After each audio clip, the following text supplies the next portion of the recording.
Hello, I'm chess expert Gil Luna. This video is on the fishing pole trap. Now, the fishing pole trap can be reached in more than one opening, but the one I'm going to show you today is in the Ruy Lopez exchange variation. Okay, so e4, e5, knight f3, knight c6, bishop b5. Okay, this is the Ruy Lopez. When the bishop is played here on b5, this is the Ruy Lopez, or some people call it the Spanish. It's been tried and tested for forever in chess. It was named after a Spanish priest from the 1400s, and it's a very strong opening, still played to this day at the highest levels. Okay, so black has multiple responses here, but black usually responds with a6. Now, the standard move in this position for white is bishop to a4. Okay, this is the main line Ruy Lopez, but in this variation, we're going to play what's called the exchange variation. So in the exchange variation, white plays bishop takes knight,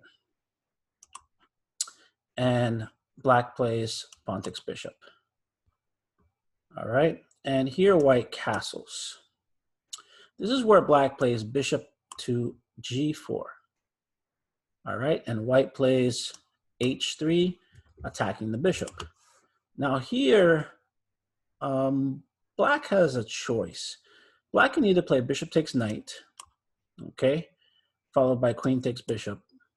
All right, but this doesn't really do anything for black, because in the exchange variation of the Ruy Lopez, what happens is white gives up the bishop pair, and black has double pawns, but compensation for the double pawns, black has the two bishops.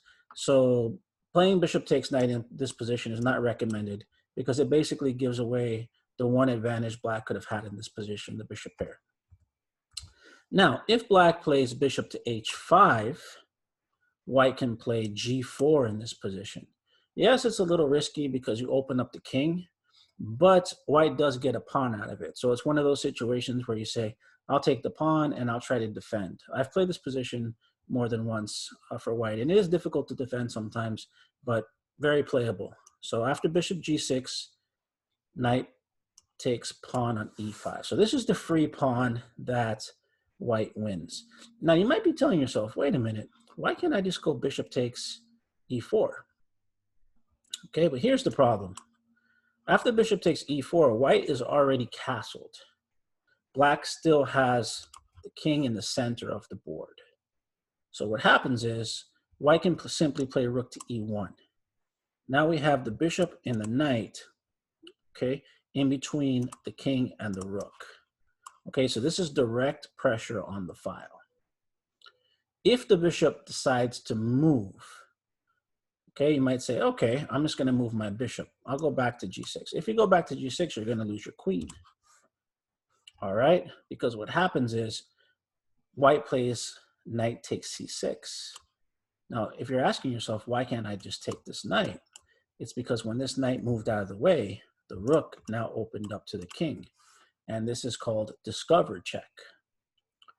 So black is in check with the rook, and the knight is attacking the queen. So in this variation, black will lose the queen.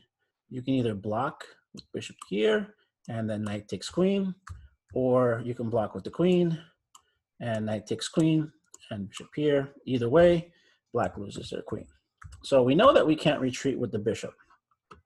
So you might be telling yourself, okay, I'm just going to protect the bishop. I'm just going to play queen d5 and protect the bishop.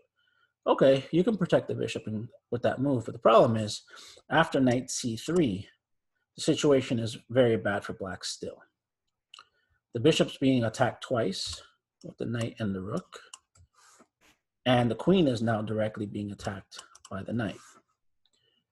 So you might be saying, wait a minute, I can just go queen takes knight. You can go queen takes knight. But once again, in this position, you will lose not only the bishop, but you will lose your queen as well. After rook takes bishop, the queen is pinned now. And if you take the rook, the knight will just capture you. So as you can see, taking back this pawn on e4 with the bishop is simply disastrous. All right, so here's the third option in this variation. You don't want to go back, okay? You don't want to go here because then what was the point of playing here? So here is the fishing pole trap. Black plays h5 in this position. Now you might be saying, wow, why am I giving away this free bishop? Let me show you. On pawn takes bishop, you have pawn takes pawn, and now the knight is being attacked. Well, you say, well, okay, that's fine. I can just move my knight. Not only can I move my knight, but I can capture this free pawn over here on e5. Okay, you can, but now after queen h5, white is lost. Now, why is white lost in this position? Because we have a checkmate on h1, and we have a checkmate on h2. And there's no way to stop them both. What white tries to do in this position a lot of times is to play f4. Okay, the reason is if black gets a little too anxious here and tries to go for this check or this one, then what happens is the white king escapes. So you can very easily give the game back if you make that move. You need to be patient and realize that with this move, g3, this patient move right here took away the escape square for the white king. Now checkmate is inevitable. It's either mate on h2 or mate on h1. White can delay one more move by playing queen here, but that doesn't do anything. After rook takes queen, it's over. Even moving the rook out of the way, you still can't get far enough away after queen h1. All right, so let's look at that again. On h3, you play h5. After pawn takes bishop, pawn takes knight. Now, if the knight moves here, it's going to be the same thing. You just go queen takes knight with the same threats. If the knight moves here, you're still playing queen here, and there's no way to protect this knight. And h1 at the same time. White, once again, might try f4 or f3. In this position, you can still just play g3, and there's no way to stop both checkmates. Okay, so but normally what they do is they will take the pawn, and then you simply bring your queen in, and no way to stop these mates. If f4, once again, you play g3, cutting off this square, and the game is over.